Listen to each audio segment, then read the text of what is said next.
Today is day 3 after I heard my prognosis, if you'd like to say it like that.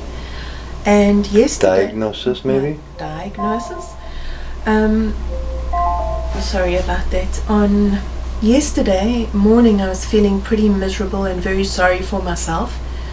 And then 2 of my friends came round to cheer me up, Kim and Briscoe, and we had a wonderful time. Matt came home and we sat outside on the deck, on the patio, and we had a real good laugh.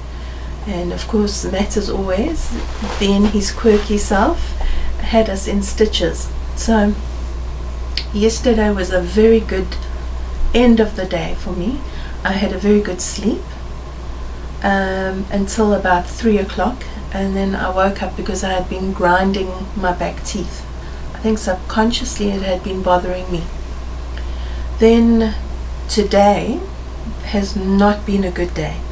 I have been given a portfolio or a folder of what is expected of me prior to going into surgery, and it explains how you've got to wash your body with a certain liquid that they give you, what you can and can't do, bring your medications, don't wear nail varnish, remove all jewelry, don't drink before you, the night before you have to stop drinking and eating. Well, there goes that Monday night.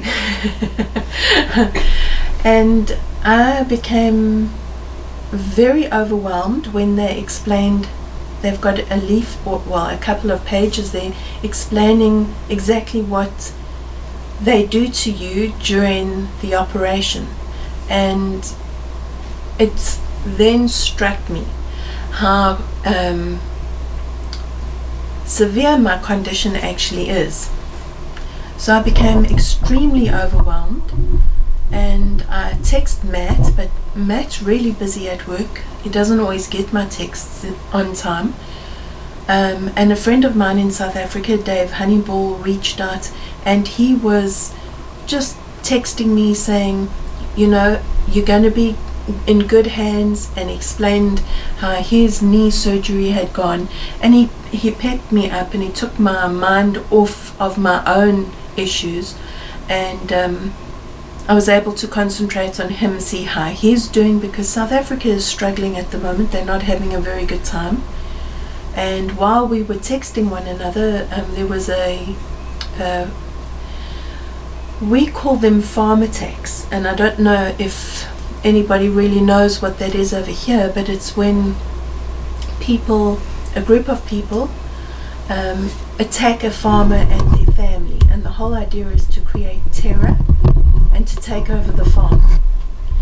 And they were experiencing a farm attack, and they have a group of farmers that are in communication with one another, so they know if they need assistance or just to spread the word what's going on.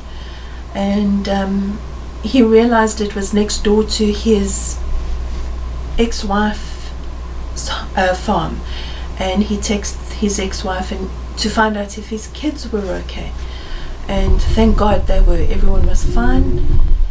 And so I left it at that. Been sleeping a lot. I find I'm very, very tired. My lower back has started to ache a lot. Today both sides of my neck are quite painful.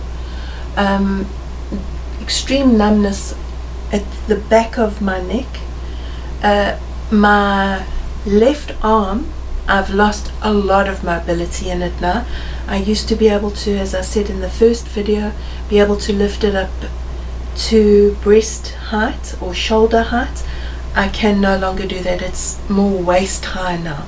So the deterioration is quick, and I was quite surprised at it. And that was another thing that hit me. I thought, you know, how is it that it is so quick?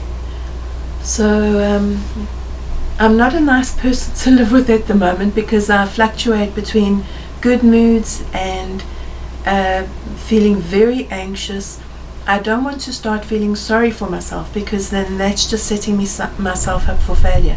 I just want to be able to put my emotions in place and understand.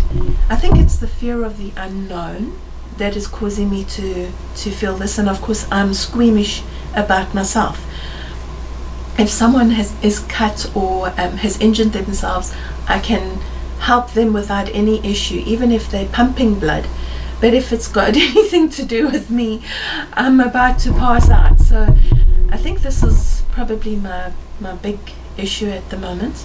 And again, my thanks go to Matt, who has been an absolute rock. And so that's day 3 of before pre-surgery.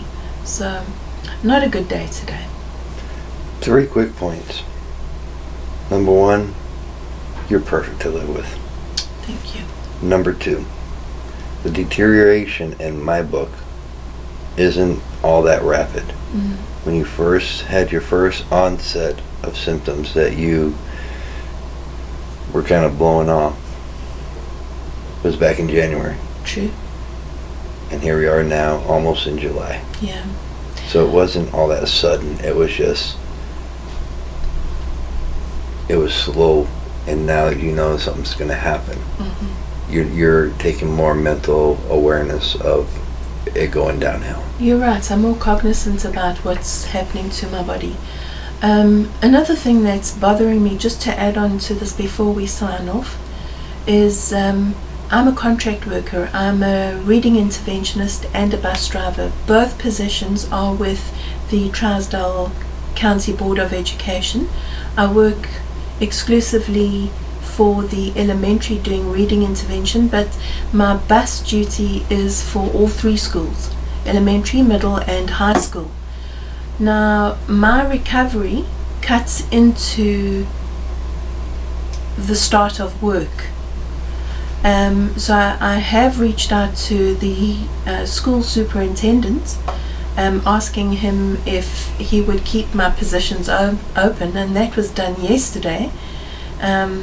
It's now what time now? Around about 5:30 our time. 5:40 5:40 and in the evening. And I haven't heard a thing back. So that's adding to my anxiety as well, because we kind of rely on my income for our splurges and also to help with the home.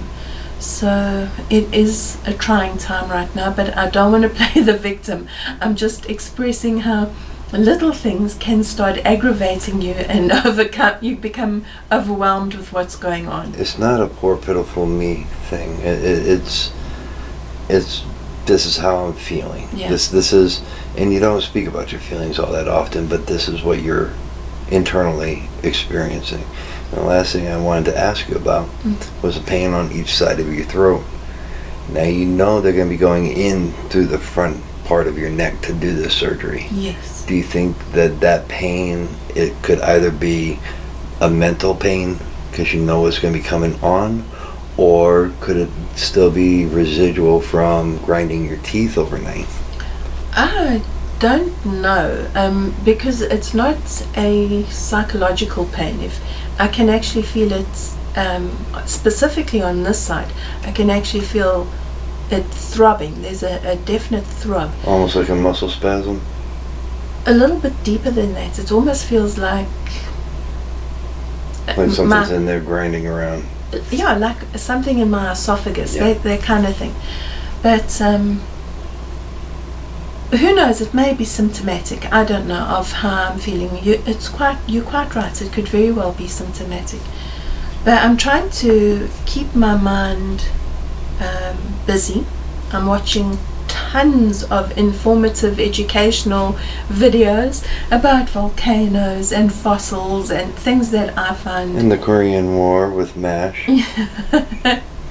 And of course, this is the period where the submarine went down, when they were going down to see the Titanic.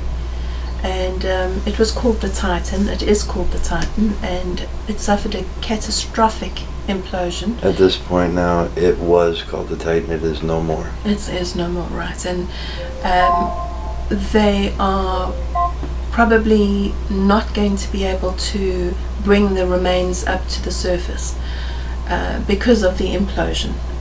Someone described it as an egg being flattened. So my thoughts go to the family and to the friends of those people that have lost their lives. But you, in a way, you kind of say that's the way you want to go. It's doing something that you absolutely love, and by all accounts it was sudden. They wouldn't have felt anything. It's still extremely tragic because you'd like to bring them back up to the surface and you'd like them to be whole and alive. And explain what it was like to see the magnificent Titanic. Yeah.